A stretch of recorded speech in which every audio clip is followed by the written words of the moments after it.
الحمد لله نحمده ونستعينه ونستغفره ونعوذ بالله من شرور أنفسنا ومن سيئات أعمالنا من يهده الله فلا مضل له ومن يضلله فلا هادي له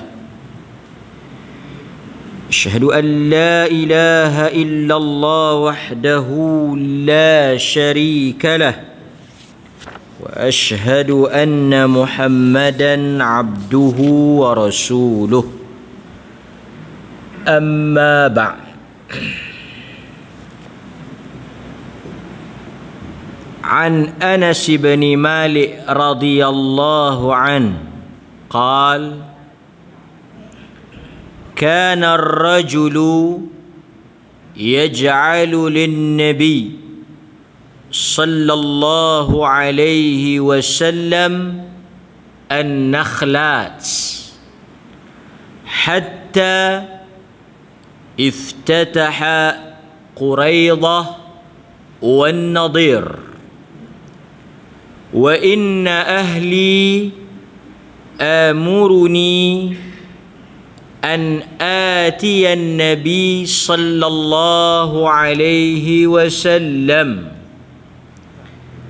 فأسأله الذي كانوا أعطوه أو بعضه وكان النبي صلى الله عليه وسلم أعطاه أم أيمان فجاءت أم أيمان فجعلت الثوب في عنقي تقول كلا والذي لا إله إلا هو لا يعطيكم وقد أعطانيها أو كما قالت والنبي صلى الله عليه وسلم يقول لك كذا وتقول كلا والله حتى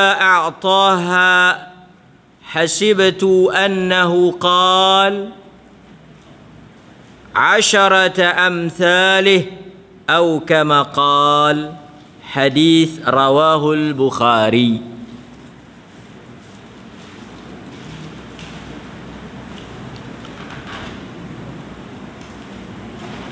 Kuliah pula ayat tu bagi awal sikit. Daripada Anas bin Malik radhiyallahu anhu, dia berkata,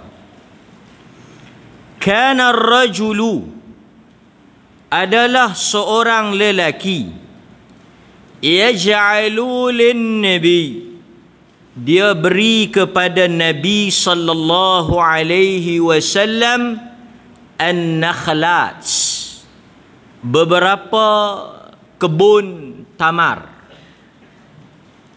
hatta iftataha Quraidah wan Nadir.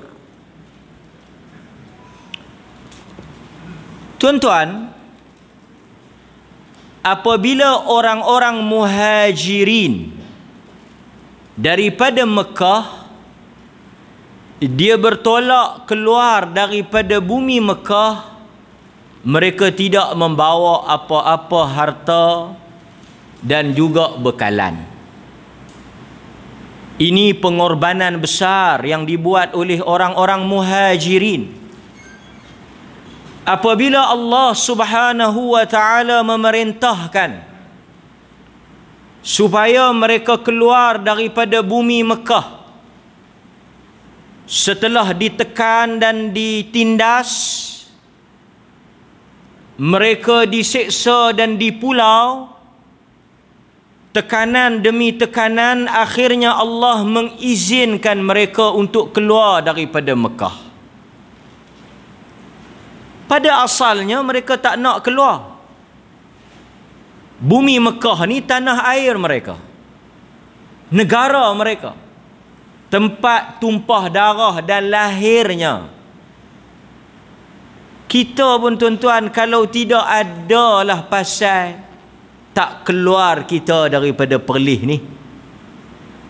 Sebab itu sebahagian orang yang terpaksa berhijrah keluar daripada Perlis ini, bukan sahaja kita, mana-mana orang pun dia akan duduk kampung, dia akan suka tempat dia lahir.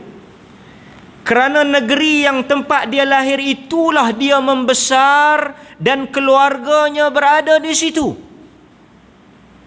Dan apabila kita membaca hijrah Nabi dengan sahabat, kita kena tahu mereka terpaksa keluar, bukan mereka nak keluar. Apa perasaan tuan-tuan?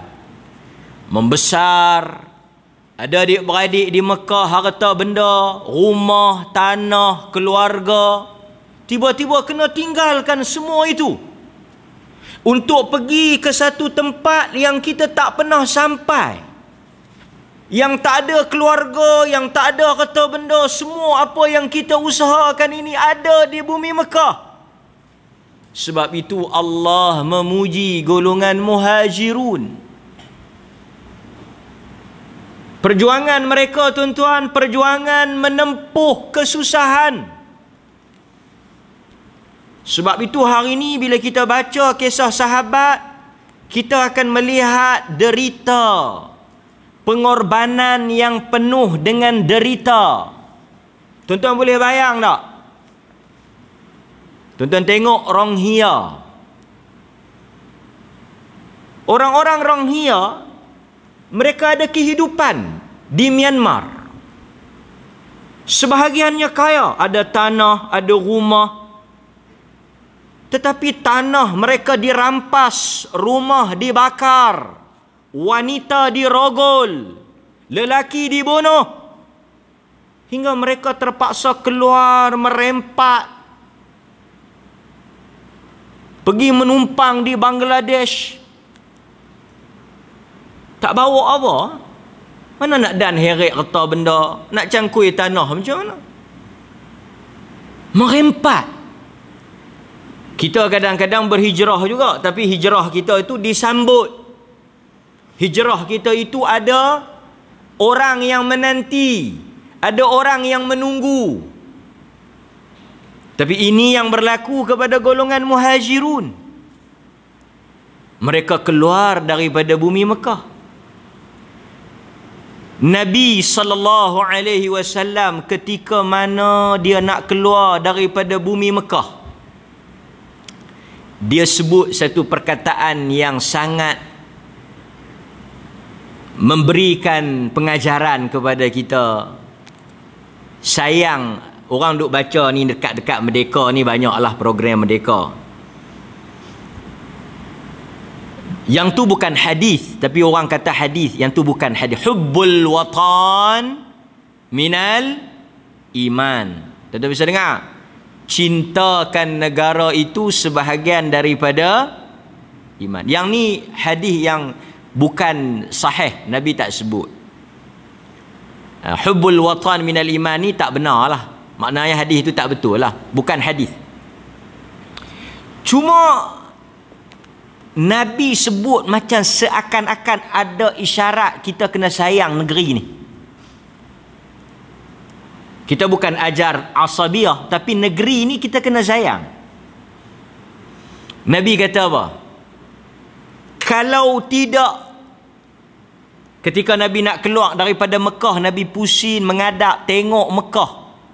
Pasal Nabi beranak di Mekah, tumpah darah Nabi di Mekah. Nabi kata apa? Kalau tidak kerana kaum aku mengeluarkan aku daripada bumi ini, demi Allah aku tidak akan meninggalkan Mekah. Sayang Nabi. Sebab itu ulama kata Mekah dengan Madinah, mana lebih afdal? Mekah Nabi lahir, Madinah Nabi wafat. Mekah tempat membesarnya Nabi, tapi Madinah adalah bandar Nabi.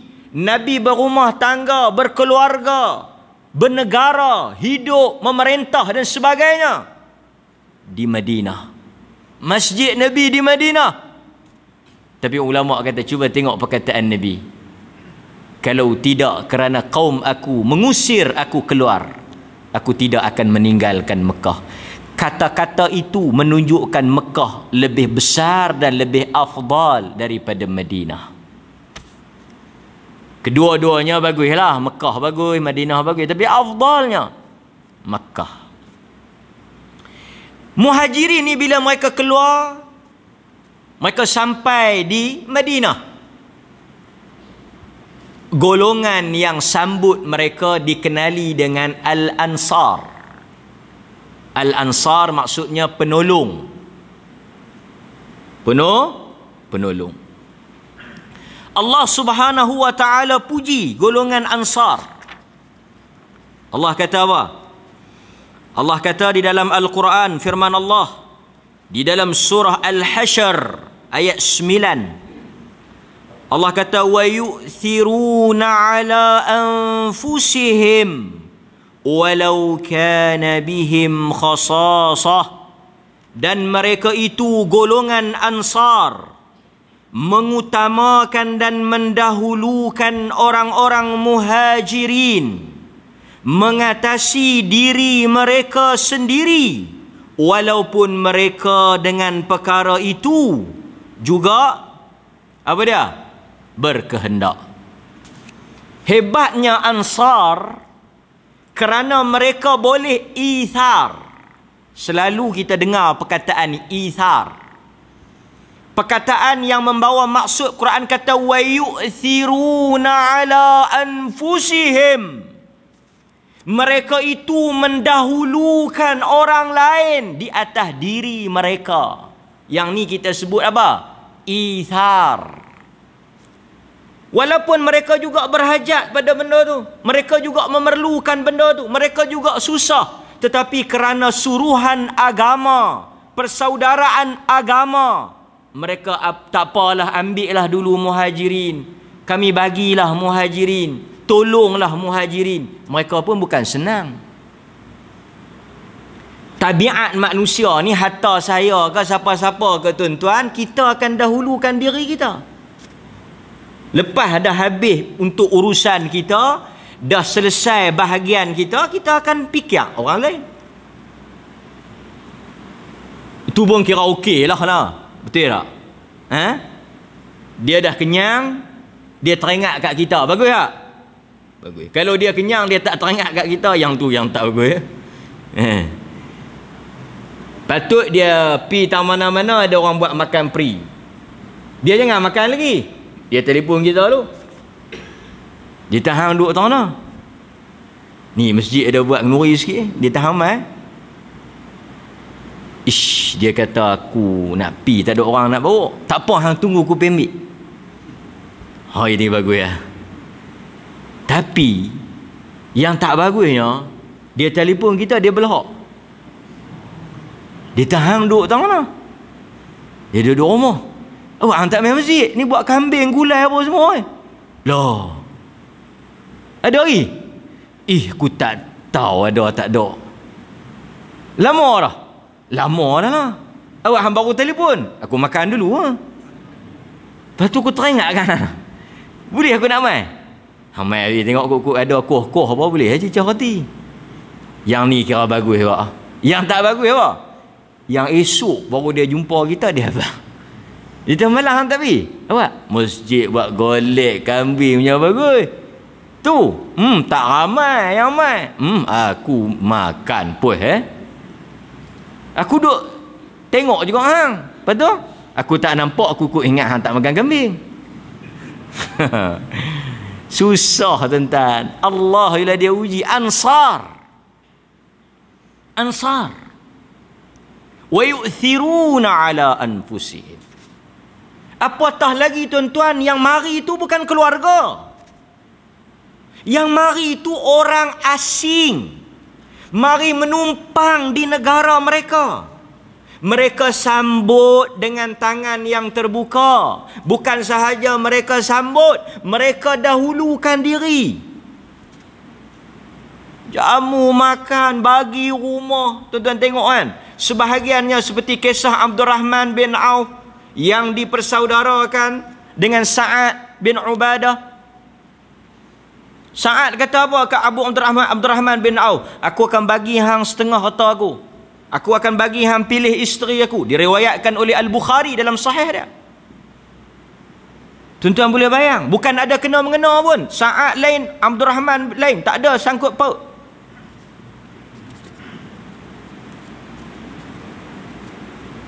Kadang-kadang tuan-tuan kita pergi Mekah buat umrah. Kita duduk satu bilik ni dengan rumit lah kan. Yang bagus ya. Yang tak bagus banyak. Pergi Mekah nyetuang seorang diri, balik dia buat kenyang sengak. Kawan dia lapang, dia tahu makan muka apa toh, tingkat berapa tak tahu. Dia sengak pergi makan. Orang kalau rumit kan, macam saudara lah, pergi sama-sama nak buat umrah. Mungkin kali pertama jumpa kan, bukan geng orang atok bilik kena dengan dia. Apa salahnya bagi tahu makan? Dapat pahala. Hadirin mukminin ansar. Sebab itu kita ajak diri kita tuan-tuan mai yang mengaji ni, kita jadi ansar. Hari itu Allah uji Covid. Berapa ramai yang jadi ansar? Dengar kawan dia susah. Saya tak suruh lah. Saya pun tahu sebahagian tuan-tuan pun susah. Kan? Kalau nak kira anak murid ni ramai. Saya tahu, kita kira masa tu kita baca kata semua pakat susah lah. Tak ada lah 4-5 orang yang Tuhan pilih muka saya doa 4-5 orang ni masuk syurga lah. Yang lain pun masuk lah. Ku nak mesej patah, dia tahu ustaz makan apa. Sengap sunyi. Kalau ikut-ikut macam aku tak mau mengacak lah. Aku nak tanya macam mana ustaz, apa habak, makan tak lagi. Lama tak ceramah, macam mana? Kita kadang-kadang tuan-tuan, ilmu satu bab, amal satu bab. Kita hanya tahu ilmu itu bermanfaat bila Allah uji. Lepas itu Allah sebut dalam Quran, ahasiban nasi an yutraku an yaqulu amanna wa hum la yuftanun. Adakah manusia menyangka mereka itu cukup sekadar yaqulu amanna, kami beriman, wa hum la yuftanun, sedangkan mereka belum diuji.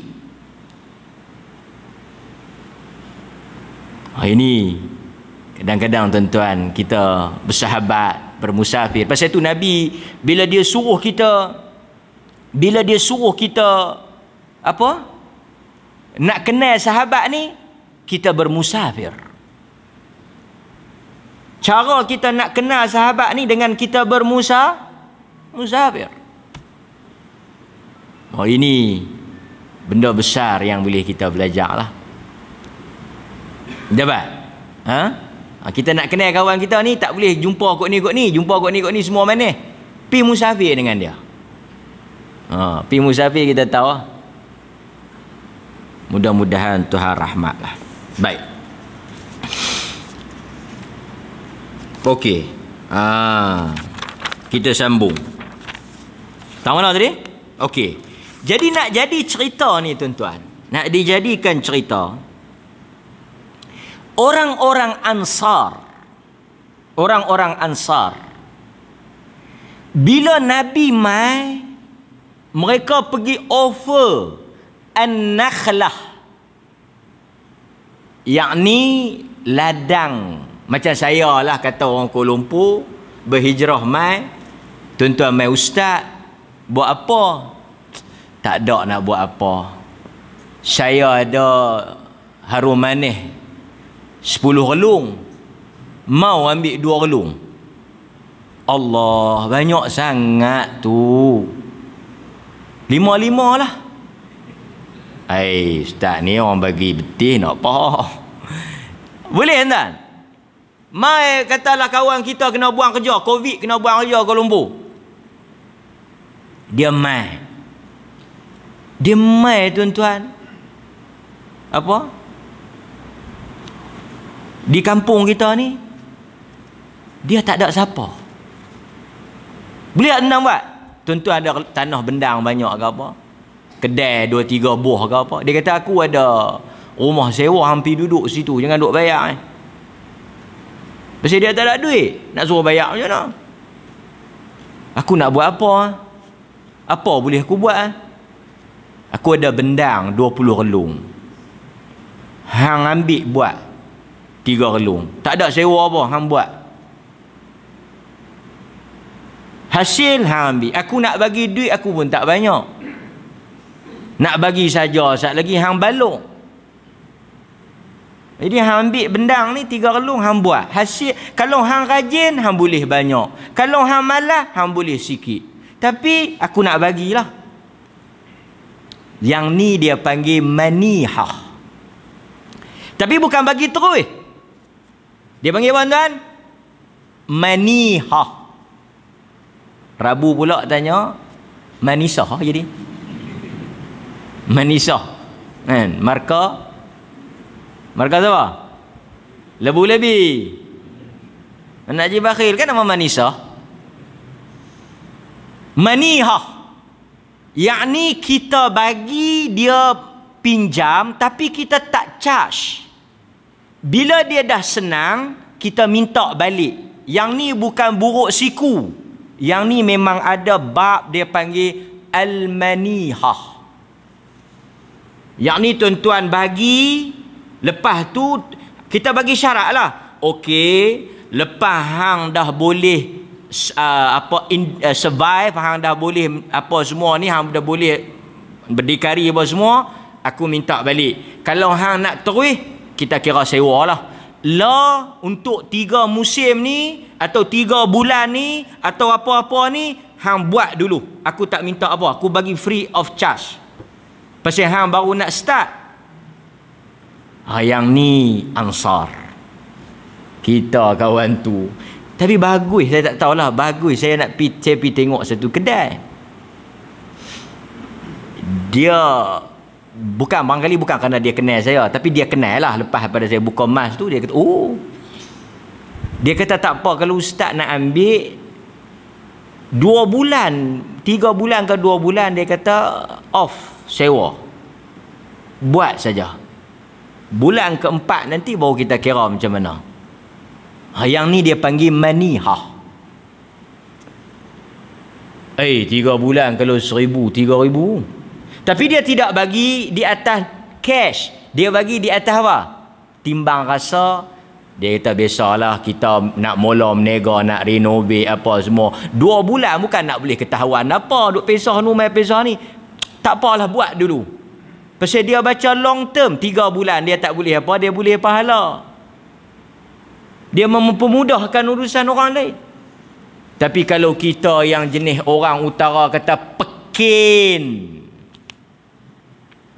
Ada sebahagian orang dia bagi pinjam. Dia tengok kawan tu tak mampu. Dia kata macam ni ya. Bayar kadar mampu. Setiap hari tuan-tuan dia dikira sedekah. Orang yang macam ni setiap hari kawan tu hutang dikira sedekah, Nabi kata. Tapi ingkih betul dia tak mampulah. Ini bagus. Quran kata fanadhiratun ila maisarah. Berikan ruang kepada orang yang tak mampu ni mudah. Jadi apa dia orang Ansar ni buat? Depa pi bagilah kebun kurma kat Nabi. Tapi saya tak katalah tuan-tuan suruh mai bagi kat saya. Pasal yang kita cerita ni Nabi. Saya nak sebut sikit lah. Saya sambunglah cerita ni. Kita memang disuruh hormat tok guru. Kita disuruh hormat ulama yang betul-betul ulama. Pasal saya tengok ada satu video, oi sakan. Saya pergi ke Thailand, tuan-tuan tahu kan? Depa punya hormat raja. Depa sembah satu lah. Tapi saya, tuan-tuan, tak tahulah tuan-tuan, saya berpengalaman dengan Duli Yang Maha Mulia Tuanku Raja Perlis. Ada pengalaman dengan Duli Yang Teramat Mulia Raja Muda Perlis. Berurusan dengan kedua-dua duli-duli tuanku ni. Tak ada saya rasa manusia yang besar macam tu, tawaduk. Saya musafir ni, saya duduk kerusi belakang, Raja Muda duduk kerusi depan. Berhenti di satu kedai di Hatnyai. Dah lewat pintu gate nak tutup. Tuanku tanya. Dia kata, dia ada rombongan tu yang urus. Pukul berapa kita agak-agak sampai? Kalau Padang Besar tak sempat tuanku. Kalau Bukit Kayu Hitam, insya-Allah kita tak payah pilah kok Padang Besar. Satgi susah depa nak tunggu kita semata-mata. Ni raja muda ni. Bukan sebahagian orang besar tu. Jadi kami pun balik ikut Hatnyai. Balik ikut Padang apa ni? Bukit Kayu Hitam. Boleh sangatlah kalau ni tuanku nak lalu hampa jangan duduk balik lagi. Pukul 1, pukul 2 pun dia boleh tunggu kan? Tapi satu orang manusia, raja, tawaduk. Bila sampai di Hatnyai, berhenti di satu restoran. Tuan-tuan kalau pergi Hatnyai, saya kempen pergi restoran ni lah. Restoran apa Melayu depan market tu? Arifin ke apa? Arifin lah depan tu. Tak dan makan. Jadi dah order bungkus dalam polistrin. Bawa naik polistrin tu atas bas. Semua yang dalam rombongan tu makan nasi putih, telur dada goreng, ada sikit macam polok atau makan dalam kelam lambah. Duk pegang lagu tu kan? Duk pegang lagu tu, duk suat lapang lah tak makan. Sedap cerah apa yang ada lalu tu kira bismillah. Tunggu kita tutup lampu bagi kelam sikit. Kita barangkali mungkin bayang raja-raja makan dengan segala kebesaran, dengan segala layanan. Saya saksi sendiri dengan mata. Duli tuanku Raja Muda makan daripada polistrin tu sama menu. Lepas tu dia bungkus apa dah habis tu ambil, cari plastik sampah, bubuh, ikat, kutip sampah, buh. Kita kata kalau kita nak mengebat pun tak padan dengan kedudukan kita. Apa yang hasil? Bukan saya kata saya nak puji. Bukan saya kata saya nak bodek. Benda ni semua maklum. Tapi apa yang saya dapat bila kita pada kedudukan yang tinggi, kita bersifat tawaduk. Dan ni bukan dibuat-buat. Bukan boleh berlakon benda ni. Bila kita tawaduk, orang yang tengok akan rasa apa? Tuan-tuan, kalau tuan-tuan berada di tempat saya yang tengok, tuan-tuan akan rasa apa? Kita akan rasa hormat. Inilah yang Nabi kata, tidak ada manusia yang dia hebat tapi dia tawaduk. Illa rafa'ahu Allah, melainkan Tuhan akan angkat kedudukan dia. Kita walaupun tak diminta untuk hormat, tapi kita akan memberikan penghormatan di atas tulus ikhlas. Kita tengok itu. Adalah barangkali orang Thailand layan tu biasalah, tapi pada part-part yang natural, Maka bersyukurlah kita rakyat Perlis ni ada ulil amri yang kita saksikan semikian rupa lah. Kan? Makan semua sama, duduk sekali lambas sama. Kan? Tak ada lebih. Nampak? Itu saya nak cerita sikit lah. Baik. Jadi bila kita jadi tok guru ni, saya ingat kalau raja pun, hatta raja dulu, kalau kita tak sembah pun saya ingat dia tak pancung pun. Tangkap dia, pancung. Tapi tuan-tuan jangan main Raja Siam. Tapi saya nak habaq ya, apa dia? Sebahagian kita tengok sebahagian tok guru ni, bukan semua lah, bukan semua. Ada lah, bukan tok guru pun, tok garu lah tengok. Duk buat lembik leher dah jadi tok guru. Orang nak salam kena melutut. Kita kata lebih pada culang langkon ni. Hatta Nabi pun tak buat benda ni. Kalau boleh Nabi SAW.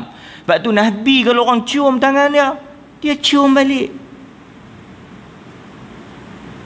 Kita hormat. Kita memang dia kata mereka ni kata hormat ulama ni, kita hormat. Ustaz-ustaz kita hormat. Bagi Nabi kata laisa minna man lam yarham saghirana wa lam yajilla kabirana wa man lam ya'rif li'alimina haqqah. Aku tidak mengaku umat orang yang tak sayang budak-budak. Pasal itu kita tak boleh tengok orang duk dera budak-budak. Hatta binatang pun tak zalim pada budak-budak. Pada apa? Anak dia. Kita tak boleh terima orang yang pukul anak, tibai anak ni. Memang kalau binatang tengok, kenapalah engkau ni. Kemudian Nabi kata walam yajilla kabirana, dia tak hormat orang tua. Bukan umat aku. Walam ya'rif li'alimina haqqah, dan siapa-siapa daripada umat aku yang tidak mengetahui kedudukan ulama. Satu ulama kita hormat, dia mai kita bagi dudukan pada dia. Tapi tuan-tuan, kita kena faham, manusia dia tak boleh pi level Nabi. Setengah orang dia kata apa? Kita boleh cium kaki, boleh cium pasal apa? Pasal orang cium Nabi, tu Nabi, Nabi. Cakap bagi sedap sikit, tu Nabi. Takkan kita nak angkat tok guru kita setara. Bila kita kata kat Nabi boleh buat, takkan tok guru kita tak boleh buat. Maksudnya anta mengangkat tok guru anta setara dengan kedudukan Nabi. Masya Allah. Tu Nabi, cerita lain, khususiat. Dia kata dekat Nabi orang cium kaki, dekat Nabi orang tunduk hormat. Kan? Ada sahabat yang bila ni dia cium, dia baru masuk Islam, dia cium kaki Nabi. Kita pun kata, tengok dia cium kaki Nabi, kaki siapa yang cium tu? Dia kata betul lah, bukan kaki Nabi, kaki Tok Guru. Tok Guru ni kan pewaris Nabi. Allahu Akbar. Sebab itu tuan-tuan, benda yang khususiat, benda yang untuk Nabi khas, kita tak boleh lah nak pergi duk kiah dengan Tok Guru kita. Tu pun kalau Tok Guru betul. Mari cium, tunduk, melutut, jalan itik. Duk berdiri elok-elok, bila Tok Guru dia melutut, tunduk, cium. Tok Guru yang benar, dia tak akan bagi orang melampau pada dia. Ini Tok Guru yang betul. Tuan-tuan nak tahu Tok Guru betul, dia tak suka benda ni. Satu video Syekh Muhammad ibn Salih Al-Uthaymin, alim besar, faqihuz zaman, alim jaguh, hebat, Muhammad ibn Salih Al-Uthaymin. Dia meninggal rahimahullah. Alim besar, faqih, hebat. Dia pergi satu majlis, orang sebutlah introduction, Al-Allamah, kan, Al-Faqihuz Zaman, Al-Syekh, apa semualah. Dia dengar tu tuan-tuan. Ni Yang kita tuan guru, baba lah, apa segala lah, Nu'min ni. Habis, tambah lagi. Dia kata, sudah. Muhammad ibn Saleh Al-Uthaymin. Dia kata, dah. Muhammad bin Saleh. Tu nama aku. Muhammad bin Saleh. Cukup. Sebut Muhammad bin Saleh. Kawan tu kata, dah, ini daripada kedudukan engkau memang layak, ini satu penghormatan, ini satu kami nak raikan. Cukup. Muhammad bin Saleh. Lepas tu duk nampak pengurusi tu, dia pun alhamdulillah, dia pun terus ceramah dan dia tegur. Dia kata, aku tak suka benda ni semua, yang ni semua pada pandangan hampa di sisi Allah. Dia tegur. Kita tak sebut tuan guru. Kita kata, Haji Bakir kata, kapal bulan depan baru nak bertolak. Engkau dah haji lah, Bu. Kita duk kenal main guli dengan kita, tak tahu balik main tuan guru.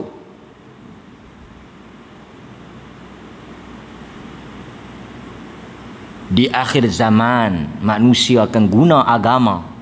Perniagaan yang paling menguntungkan dan melariskan adalah perniagaan agama. Hadirin mukminin. So kita sambung. Jadi depa mai bagilah an-nakhalat. Depa mai bagi dekat Nabi sehinggalah Nabi SAW dapat menang perang Khaybar. Perang apa? Khaybar. Nabi lawan dengan Yahudi, Bani Quraidah dengan Bani Nadir. So Nabi menang, Nabi dapat Khaybar. So orang-orang muhajirin semua dah dapat dah masing-masing. Orang Ansar kata, okey, mereka semua dah dapat dah, cukup lah, kita pergi minta balik lah. Boleh. So kalau tuan-tuan bagi di atas apa dia tadi, maniha, tuan-tuan boleh minta balik. Dia tak kira lah bustan ke, manzil ke, apa lagi, kebun ke. Ulama kata whatever lah, maniha. Ustaz, duduklah rumah saya. Berapa sewa? Duduk sudahlah. Nanti dah ada kerja, ada duit, bayar. Kalau tak ada duduklah. Jadi pahala. Yang ni maniha. Tapi ustaz tu pun hampirlah cari kerja. Dah kawan tu tolong duk pelokoh. Dia kata, rumah dah ada. Payah pula kereta ke motor tak ada. Pilih cari ke diri lah. Lebih pada Ahmad Al-Ba pula. Baik, sambung. Jadi kata Anas bin Malik, mak dia nama apa? Ni kena tanya pasal ajak dah. Ummu Sulaim. Ummu Sulaim ni ada bagi tanah dekat Nabi. Mak dia Ummu Sulaim tu ada bagi tanah dekat Nabi. Jadi mak dia kata, Anas, pi minta balik dekat Nabi tanah kita, pasal Nabi dah dapat dah di Khaybar. Anas kata, aku pi lah. Tuan-tuan, Nabi macam tu lah. Apa dia Nabi? Setengah orang dia mau orang cium tangan dia lagu Nabi, orang mau cium kaki dia lagu Nabi, tapi kelaku Nabi tak mau tiru. Kelaku Nabi apa? Tanah yang Ummu Sulaim bagi dekat dia manihah tu, dia bagi kepada Ummu Aiman. Saya nak cerita Ummu Aiman tak dan lah malam ni. Ummu Aiman, dia adalah ibu susuan Nabi. Ummu Aiman ni, dia menikah dengan siapa? Ni saya cerita ringkas ni, saya tak boleh nak lajak malam ni, ada mesyuarat. Ummu Aiman, dia menikah dengan Zaid bin Harithah. Siapa dia Zaid bin Harithah? Anak angkat Nabi. Tuan-tuan boleh bayang, Nabi offer Zaid bin menikah dengan Ummu Aiman. Dahsyat tak? Zaid ni Nabi sayang melampau tau. Sampai Zaid bin Muhammad sayang sungguh. Jadi bila Nabi sayang, tentu dia cari yang the best. Macam kita sayang anak, kita akan cari the best. Ummu Aiman ni ibu saudara susuan dia. Dia kahwinkan dengan Zaid. Dapat siapa? Dapat Usamah. Jadi Usamah bin Zaid anak Ummu Aiman. Patutnya Ummu Usamah lah. Sebelum dia dapat Usamah, dia ada anak nama Aiman. Tapi pi mana Aiman? Aiman mati syahid. Dah mati dah. Lepas tu dia menikah dengan Zaid bin Harithah. Pendek cerita dapat Usamah. So Ummu Aiman ni hebat tak? Wanita syurga. Nabi kata nak tengok wanita syurga, Ummu Aiman. Dia ni, Nabi ni, tuan-tuan boleh bayang Nabi menyusu daripada susu dia. Susu dia mengalir dalam tubuh Nabi. Dia dengan Nabi tu anak beranak. Kerana Nabi kata apa? Tahrumur radha'ah. Apa yang diharamkan oleh susuan, macam diharamkan oleh darah daging. Sama level tu. Pasal tu Nabi masuk. Nabi ni masa hidup kerap pergi melawat Ummu Aiman. Lepas Nabi wafat, Abu Bakar dengan Umar kata, jom kita pergi melawat. Pasal Nabi memang duk melawat dia, kita jangan tinggal dia. Tu Ummu Aiman. Ya, saya nak kena sebut dulu hebat-hebat Ummu Aiman ni. Pasal sekali kita baca, tuan-tuan akan terkejut. Perangai apa lagu ni? Tapi tuan-tuan kena ingat nak, hormat Ummu Aiman wanita syurga. Tapi wanita syurga pun dia manusia. Jadi Nabi kata ni, aku dah bagi kat Ummu Aiman, pi minta. Anas hampir minta kat Ummu Aiman. Dia pi kat Ummu Aiman. Mi minta Dia kata apa? Faja'alati thawba fi 'unuqi. Dia pegang baju aku tu, dia cekik aku. Dia kata, hang minta apa ni? Kalla. Sesekali Arab ni, kalla. Tuan-tuan pun boleh cakap kalla. Sesekali tidak. Boleh abang menikah satu lagi. Kalla. Weh, hang doa apa tu? Menikah. Kalla. Dia kata kalla wallazi la ilaha illahu. Sesekali tidak. Demi Allah yang tidak ada Tuhan selainnya. Dia bersumpah. Aku tidak akan beri apa yang Nabi beri kepada aku. Anas pun orang cekik dia. Dah bersumpah macam tu, balik pergi mengadu Nabi. Dia tak macam mana orang nak ambil, dia tak mau bagi. Tuan-tuan, bashar, manusia. Sebab itu bila kita deal dengan manusia. Saya habis sikit lah. Okay. So pendek cerita Nabi pun pergi. Nabi kata, laki kada. Macam ni Ummu Aiman, tak apa. Bagi balik yang tu, yang Anas punya Ummu Sulaim punya tu, bagi balik. Aku bagi yang ni. Bagi tanah Khaybar. Kalla wallah. Tak mau. Tak cukup. Hatta a'taha. Anas kata, bagi. Tak mau. Bagi lagi. Tak mau. Bagi lagi. Tak mau. Hasibtu annahu qal 10 amthali. Bila yang dia mau bagi balik? 10. Bila Nabi bagi sama 10 kali nilai yang hak tanah Anas tu. Dah 10 kali dah bagi. Nak bagi cukup 10. Dia kata apa? Okey. Ambil balik. Dapat? Kita bolehlah. Tuan-tuan boleh ambil buku tak? Kita bolehlah pertama kita ambil balik hibah dan kita boleh tukar ganti muamalah Nabi pada Ummu Aiman. Mangkali mungkin dia memang kena bagi balik, tapi dia berkeras. Nabi layan dia macam mana muamalah yang cantik. Dia pun dapat bahagian dia redha, kawan pun dapat balik. Nabi tak berkeras, Nabi tak paksa. So kita bila berurusan dengan orang yang kita ada hubungan kekeluargaan, kita tiru Nabi ya. InsyaAllah kuliah akan datang kita sambung balik. Panjang lagi hadis ni. Sallallahu ala nabiyina Muhammad wa ala alihi wa sahbihi wa sallam. Alhamdulillahi rabbil alamin. Assalamualaikum warahmatullahi wabarakatuh.